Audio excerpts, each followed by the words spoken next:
બધા આપણે એકવાર ઊંચા હાથ કરીને આપણે જય જોહરના નારા લગાવીશું. સાથ આપશો ને મને? ઊંચા હાથ કરો બધા. જય જોહર, જય આદિવાસી, જય જોહર, જય આદિવાસી. એક તીર એક સમાન, એક તીર એક સમાન.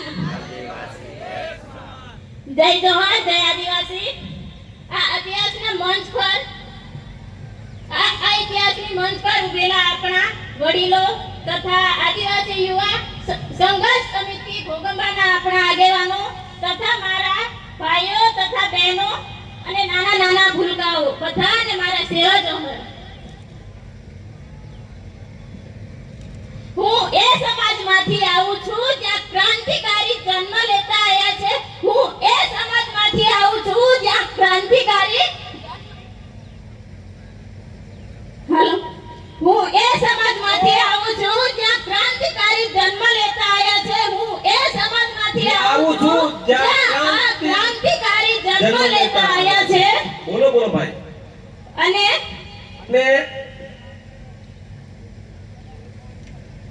હું રાઠવા ઉર્મિલાબેન નંદેસિંહભાઈ રાઠવા, ગામ ગરમોટિયા, તાલુકો ઘોગંબા અને હાલ નિવાસ મારું છે પાંચખોબલા, સરખી મોડી અને શિવરાજપુર.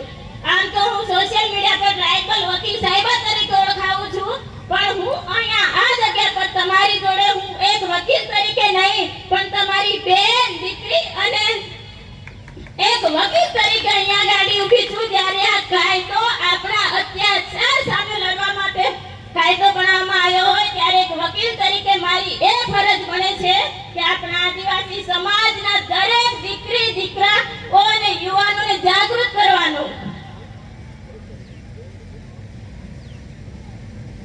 હું તમારી સામે એક મંચ પર, હું આ ઐતિહાસિક મંચ પર ઊભી રહીને તમને એક સાથે એક મોટો મુદ્દો ઉઠાવવા માંગુ છું કે જ્યારે હાલમાં આપણા આદિવાસી સમાજમાં તો નહીં પણ એટલા બધા અત્યાચાર ગુજરવામાં આવે છે કે આપણે એને જોઈ શકતા નથી. સોશિયલ મીડિયા કેટલા જણ વાપરે છે? હાથ ઊંચા કરશો જરા.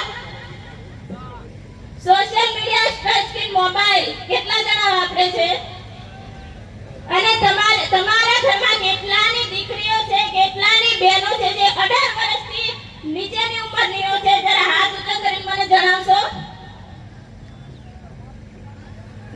જ્યારે આપણા આદિવાસી સમાજમાં નહીં પણ અન્ય સમાજમાં પણ તમે સોશિયલ મીડિયા પર તમે જોઈ શકતા હોય કે આ દીકરી જોડે બળાત્કાર થયો, આની જોડે રેપ થયો અને ગેંગ બળાત્કાર જેવા મુદ્દાઓ આપણી સામે આવતા હોય ને આપણે સોશિયલ મીડિયા દ્વારા આપણે જોતા હોય ત્યારે આપણને એવું જનૂન આવી જાય કે આપણી બેન, દીકરી પણ આપણા ઘરમાં છે ત્યારે આપણે એને પણ આપણે સાચવવી જોઈએ અને આપણે એને સલામત રાખવી જોઈએ.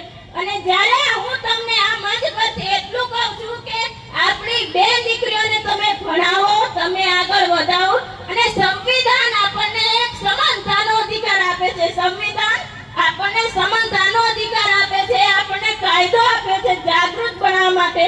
એટલા માટે હું તમને એટલું કહું છું એક તમારી બેન, એક તમારી દીકરી તરીકે કે આપણે ક્યારેય પણ કોઈનાથી ડરવાનું નથી. ભલે ને અન્ય સમાજમાં બન્યો એ બનાવ કે આપણા આદિવાસી સમાજમાં બનાવ બન્યો હોય, જ્યારે આપણા કોઈ પણ ગામડાના વિસ્તારમાં બનાવ બને ને ત્યારે આપણે સમાજના લોકો શું કહે છે? આપણને સમાજના લોકો આપણને કઈ નહીં કહે, સમાજ આપણને એ જ કહે છે કે આપણી ઇજ્જત અને આબરૂ જશે. ના, એવું કઈ જ નથી. સમાજ આપણે એકતા થઈને બધાને સાથ આપવાનું છે. અમે પણ તારી સાથે છે. આપણી બહેન, દીકરી અને ન્યાયની લડત આપણે લડી અને ન્યાય અપાય ત્યારે આપણે કહીએ કે એક તીર એક સમાન, આદિવાસી એક સમાન. અને હું આ મંચ પરથી તમને એટલું જણાવવા માંગુ છું કે આપણા ઘરમાં ભાઈઓ, બહેનો, હું તમને આજના આ કાયદા વિશે એ પણ જણાવીશ કે જ્યાં સુધી આપણો સમાજ જાગૃત ના થાય ને, જ્યાં સુધી આપણો સમાજ જાગૃત ના થાય ને ત્યાં સુધી આપણે આ સમાજમાં એક આપણું નામ પણ નહીં બને અને આપણે જાગૃત પણ નહીં થઈએ. એટલા માટે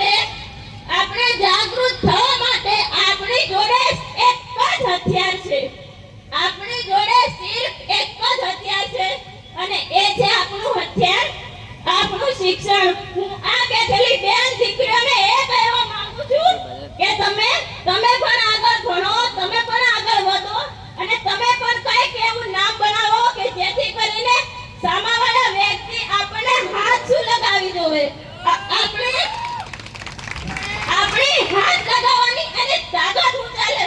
અને ખાસ હું એ પણ કહેવા માંગુ છું કે જ્યારે આપણી બહેનોને ભાઈઓ 10મા ધોરણમાં ફેલ થયા હોય ને તો હવેથી નહીં પણ હમણાંથી તમે ચાલુ કરી દો તૈયારી અને આવતા વર્ષે 10માની એક્ઝામ આપો અને ફરીથી ચાલુ કરો ભણવાનું. જ્યાં સુધી આપણે કાયદો નહીં જાણીએ, જ્યાં સુધી આપણે શિક્ષણમાં આપણે આગળ નહીં વધીએ ને ત્યાં સુધી આપણા જોડે અત્યાચાર થશે અને થશે જ.